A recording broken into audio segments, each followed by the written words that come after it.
మనం అర్థం చేసుకోవాల్సినటువంటి ఒక బేసిక్ ఫార్ములా ఏంటంటే love is not equal to respect.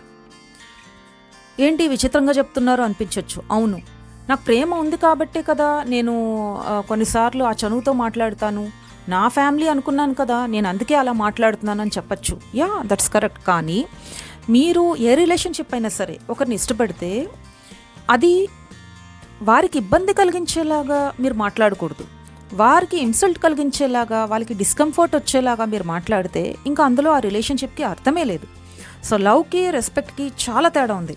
మన ఫ్యామిలీనే కదా అని చెప్పి పేరెంట్స్ కానీ, లేదంటే వైఫ్ కానీ, హస్బెండ్ కానీ, ఈవెన్ పిల్లల దగ్గర కూడా ఎట్లాంటి ఒక ఇది లేకుండా, ఒక రెస్పెక్ట్ లేకుండా మాట్లాడితే కనుక అక్కడ తెలియకుండా చాలా రిలేషన్షిప్లో గ్యాప్ వచ్చేస్తుంది.